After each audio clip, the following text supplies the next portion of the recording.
Hello everyone, I'm Brian. Today I'm writing to Suffering or Purification. Tsem. Prefer Purification, I suppose, but anyways, let's go get started. Yeah, but it took a teacher for them to say go figure it out because the teacher gave them one-liners or things to think about to go figure out. You still need a teacher, definitely. And there are some paths that you need less time with the teacher, but the time you're with the teacher is still quality time. But those paths lead to a higher path where definitely you need a teacher. Definitely. So even those paths that say you don't need a teacher, go do it on your own. Somebody told you to go do that on your own. A teacher. Definitely, definitely. All right? And going and finding yourself and thinking and figuring yourself is good devotion to your teacher because you're doing what that person told you to do. It is good. In fact, it's more harsh. It's more severe. You're on your own, kiddo. Can you imagine you? You come see Tsem once a year and he tells you, find the truth yourself. You say, I'll see you later. You check the situation. If it's something that you cannot gauge at all, it was better to trust and just do. If it's something that you can gauge, example, if you're going to go downtown to give food to the homeless and it's a dangerous part of town, and Guru said, no, you better not go. I don't want anything to happen to you. Then you say, may I please explain? There's 4 other people with me, and there's 3 guys, and we're in a car, and we're going to all go together. Oh, I see. Okay, you can go. Then you explain.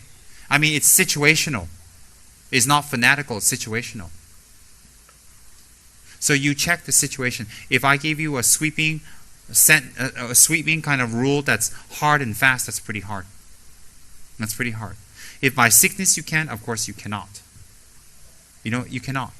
But a lot of the times when the teacher tells you to do something that you feel is impossible, the whole purpose is to make it possible, to push yourself that you can. But you have to take that with clarity, with thinking, with sensibility.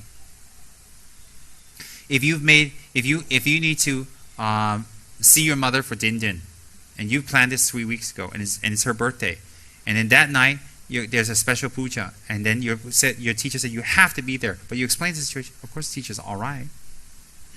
So it's very situational. There's no one hard and fast rule for that. Most important thing is attitude.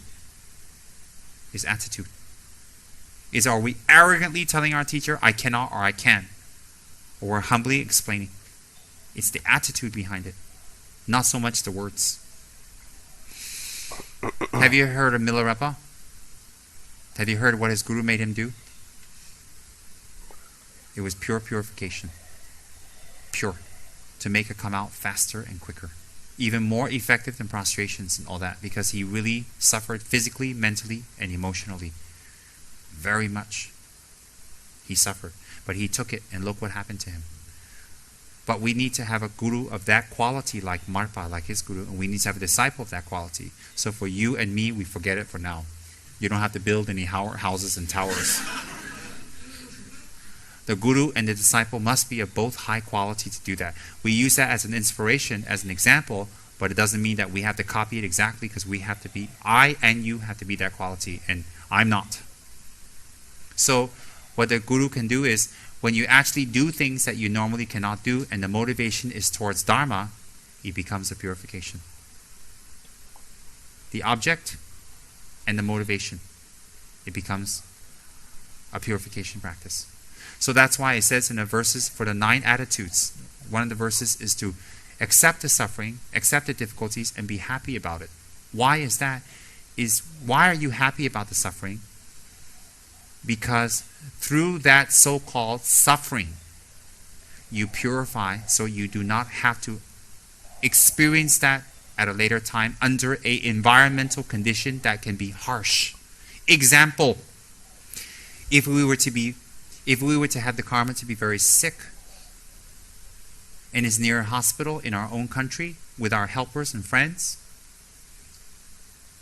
we can tahan, we can take it. But if we were to be sick in a foreign country, in a country that didn't have medical facilities, were not clean, the same sickness, wouldn't you be more scared? So wouldn't you rather have your sickness manifest here? Similarly, if you have it's environmental. If you have the karma to wear a nice thick coat, a very nice thick coat, If you wear it in Alaska, in Canada, you'll be very comfortable. If you ran around Malaysia at 12 midday with your big coat, it's going to be pure suffering. So the item, the person, and the karma can ripen, but the situation or the conditions or the environmental conditions where they ripen can make a very big deal. So therefore, if we do Dharma practice, we're near our teachers, we're near our support, we're near the center, we're near people that can help us overcome our problems, and we're doing retreats and the problems manifest, it's a good sign. Why? We have a support factor there. I was trying to understand what he was saying, but I get I was trying to understand his examples. It was kind of a little bit weird until he got to the end where he's saying, well, you know, it's the environment and the situation that you're in. So obviously you want to do it close by with a guru, with your teacher. That way it's a lot, if you ever have any issues, you can ask your guru, your teacher, how to proceed through difficulties. And I was thinking along the lines when he was talking about how you'd push through the suffering, or you wouldn't suffer for the suffering because, generally speaking, if you know that the end goal is a good thing, you would kind of go through a lot to get there. You know that the suffering at the end would be just pure bliss. So all the suffering that you're doing, getting to your ultimate goal, is eased because the closer you are to the goal, the easier it is. The closer it is, the easier it is to achieve. So that's how I kind of interpreted the first part about like suffering. How some people can, I guess, you either bypass or don't see suffering the same way as a normal person. It's like, oh my gosh, I have to get up in the morning so I can fix me breakfast or something like that, you know. It's like, why can't someone do that for me? But if you look at it in the perspective like, okay, I get up, I'm going to make me an amazing breakfast. So you get up, you start cooking, and you make yourself breakfast. You know, you look at that small part of getting up as something that's like so minuscule and not a problem because of the amazing the end result is something great and wonderful. I don't want to see them like it's like a reward, but if you can start seeing things in a bit of a different perspective, I don't want it to be necessarily like a reward, but just as in a way of something good to happen. Not necessarily just to you, but just something good or wonderful to happen, and that you're willing to hopefully not see suffering in the same way.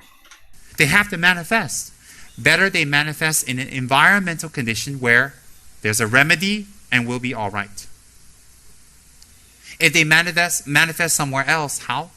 So we have the karma from killing or lying or stealing or cheating or hurting people, and this karma is latent, but suddenly we die and it manifests for us as an animal or in the hell realm, there is no relief at all. But if they manifest here, because of the environment, it's much more easier to deal with. It's much more to suffer through it. Therefore, when the Lama gives us work to overcome our ego, overcome our fears, overcome our karma, that creates suffering, we should be happy and accept it. Why? Because the environmental condition allows us to suffer it through, to purify it with no negative repercussions. Does everybody understand that? Makes sense, right? Good. Your state of mind and how you take it makes it a suffering or a purification. If you've been a naughty student and your teacher makes you do prostrations and you hate every minute of it, that's suffering. If you realize you wish to purify your negative karma and you do prostrations and you suffer, you're happy, that's purification. Experience of an unpleasant situation and how you take that situation makes it purification, not why. If you're hating your guru and hating the prostrations and hate those Buddhas you're prostrating to and hate everything, then from the prostration you're suffering and making even more negative karma. More. From the Buddhas you can make negative karma. But if you're doing the prostrations out of your free will, knowing that you want to advance your spiritual practice, whatever suffering you feel is not suffering. You're actually happy It's actually not suffering anymore. You want more. So from that becomes a purification and collection of merit. Why does an experience become a purification or a suffering? Attitude, perspective, purpose, goal. Very excellent question. Excellent. Does everybody understand? So if Paul's working here as an accountant and he's working 18 hours a day at a small fee, if he doesn't understand Dharma, he doesn't like Dharma, it's pure suffering. No future for him. But because he knows Dharma, he knows he's working for Ganden, he pushes himself, it becomes a collection of merit and purification. Same situation. So whatever we experience, and how we take it makes it a purification, collection of merit, or suffering. There are people who prostrate in Tibet for 1 year from their provinces, hundreds and thousands of miles away, and they prostrate all the way to Jorumji to Lhasa. It takes them 1 year to prostrate. For us, that's pure suffering. For them, it's purification. If we did it, it wouldn't be purification. We'd be cursing everybody all the way. They cook outside. They get ice. They get snow. They melt that to make their tea. It's cold. It's freezing. It's harsh. It's arid. And they prostrate. And by the time they get there, they're cracked. Some die. Some get snow blindness. For us, we think that's pure suffering because of our experience, our background, and our attitude. I mean, looking at this a bit of a realistic here. Like, if people actually die in the strips, I would say it's a little bit more than just suffering, though, right? It's extremely dangerous. I mean, that's pure devotion right there. That's pure devotion. Let me just put it that way. I was going to say bhakti yoga, but devotion to their practice. There's got to be a better way to do that than to, get your students killed. It seems a bit extreme, in my opinion. For some people, going to Bodh Gaya is a totally purifying experience. Totally. When we went to Bodh Gaya, some went totally purifying. They had diarrhea all the way. They had headaches. They didn't have enough sleep. They were tired, yet they were happy, and they knew what they were doing. They purified their karma because there was suffering going there. For people who didn't realize what it was, they went there as a tourist, they said it's pure suffering. It's pure suffering for them. The crazy Lama talking all day, all night, no schedules, food in a little kitchen, running around that tree, the hot sun. Pure suffering. So that's a very good question. Depends on our attitude. So you think it's all in the mind. Yes, it is. Da-da-da. It's all in the mind. Whether it's in the mind or not in the mind creates the causes and creates the results. That's right. So working for the Dharma, volunteering for the Dharma can be pure suffering, or it can be pure purification and collection of merit. That's why some people who do the Dharma, they're always very happy. Yes, yes. So some people go, I don't know, but I've got my family, I've got commitments, I've got to take care of bills, I've got to survive. I don't know. Yeah, that's why there's a difference in their attitudes. Because they don't know the Dharma. It's not they've been indoctrinated or they become fanatics. They don't know. So if you get an education and you're good in biophysics or you're good in teaching English, what is that? You're a fanatic now? No, you've been educated so you know it's good. You're not a fanatic. Because you learn the Dharma, you're a fanatic. Because you know more, you're a fanatic. Because you understand more than everybody else, you're a fanatic. Because they don't understand, you're a fanatic. Because other people haven't studied what you know, they don't have your attainments. Therefore, what you're doing is fanatical and wrong. That's their wrong view. Well, fanatical, maybe that's a bit of a strong word, but you can be like crazy into it. There are people out there who are just absolutely love history. They're crazy for it, and they love it a lot. There are people out there like that for sure. And so I get what he's trying to say. They're not necessarily fanatical. I don't know if that's to me, that's always been an extreme word, like, really, really, really, like in a bad way. And I don't know if that's what it's in the way originally meant. But say that people out there are just crazy about certain things. It's absolutely true. I'm trying to think. What else? I mean, he's pointing out about people who are very excited to do whatever the Lama, says, versus the other one who's saying, they have other priorities in life.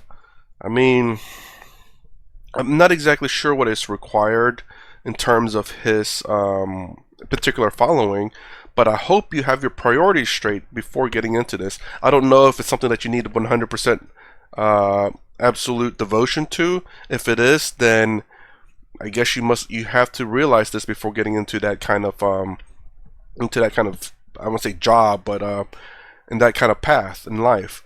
But if it's something that you can manage both, then be in the right mindset in the right situations.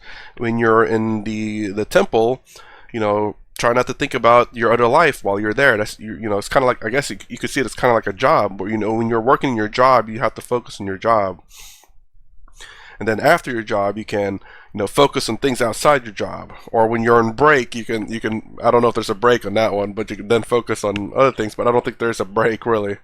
But generally speaking, when you're doing your job, you focus on the job, and then after that, you can focus on other things.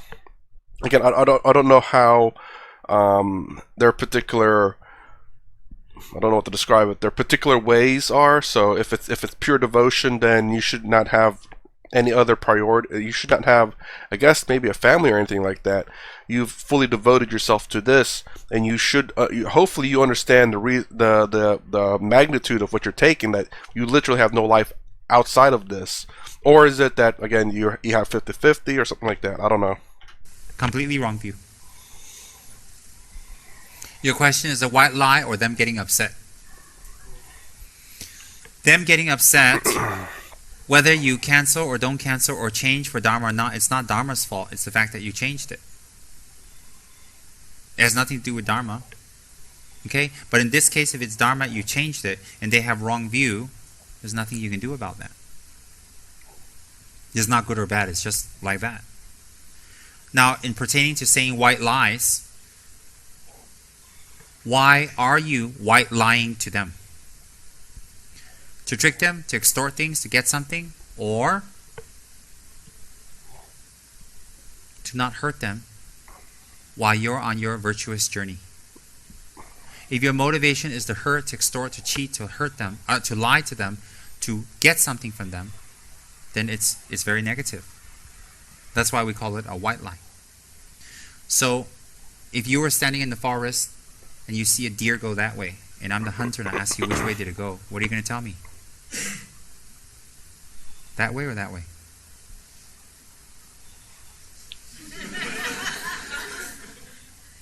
Which way? The deer went that way. I ask you, which way did the deer go? I'm the hunter wanting to kill the deer. Which way? You're going to tell me. That's right. Is that bad karma? Exactly. It's bad karma if you tell them that way. Understand? We can't make the world understand what we're doing. We can't. There's a lot of things about you that's questionable. It isn't just that. There are a lot of things around that you're going to have to apologize for to your parents or whatever if you have them. A lot of things. That ain't the only thing, so don't worry about that one. That's a small problem.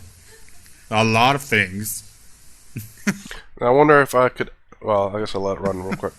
Me too. Me too. Okay. So about that hunter story, though. What if that hunter was looking for food, for the family, and they're starving? I mean, obviously, they're assuming in the stories that the hunter just wants to go kill the deer as a trophy, perhaps. I mean, most hunters, well, I can't say most, but maybe most hunters, they do hunt during deer season. And I think the wildlife in America keeps track of the number of deers. So I'm not exactly sure, but I'm assuming they make sure that the population of deer is always healthy, and that hunters are, hunting the right amount, and and that are overhunting. And obviously, not all the bad guys get caught, and not all the bad guys are hunting during hunting season, etc. Obviously, if they're not hunting during hunting season, they're bad guys. But even in a situation where you're not hunting during hunting season, if you hunt outside of season, if you're doing it for survival, they're not gonna arrest you or anything for that. It's understandable if you're just trying to survive, like you're lost somewhere and you kill an endangered species just to survive, to eat, then they're not gonna fine you for that, for doing something legitimate. But anyways, going way off topic there. But yeah, what if we find out in that story that Hunter was hunting for food because food is scarce for some odd reason that day, and you point in the opposite direction? You just perhaps you condemn that family to death. I don't know. I'm kind of curious what would Tsem here answer to that. Let's bring up the same scenario, but the hunter is hunting for food to feed his family to survive the winter. Because right now food is very scarce, and they're starving to death. I mean, would me pointing in the wrong direction give me good karma? But I don't know this. I, as the person that's going to point him in the right direction where the deer is at, or the wrong direction where the deer is not at, which would give me good karma, which would give me bad karma at that point? Should I tell him the truth, that way his family will survive the winter? Or should I tell him a lie, where he would die, get eaten by a bear, and his wife and kids would all die of starvation in the cabin? I don't know. It's generally a very interesting question. So it seems quite clear that he's pointed out, pointing in the wrong direction. Pointing in the wrong direction was good karma. Pointing away from the deer, so leading the hunter away from the deer. But why? I mean, what makes it good karma though? So it's kind of like figuring out why is it good karma and why is that? Because he didn't hunt the deer. We don't know the reason why he's hunting. I mean, it's just hunting animals in general. I guess it might be in his particular philosophy that just harming anything that's alive could be a bad thing, which then would make sense. And I'd say, okay, that makes sense. But what happens if, for example, again, he's doing it for his family? He's not hunting just for the sake of hunting. He's hunting to save his family and himself. Because it's not to say that, it's like, hey, that's where they live and they hunt on their own kind of deal. Anyways, and they don't trust anyone for some odd reason. Just, trying to spice up the story there. Anyways, that's my reaction to suffering or purification. If you like my content, please consider subscribing, thumbs up, thumbs down below. Thanks for watching. I'll see you in the next vid.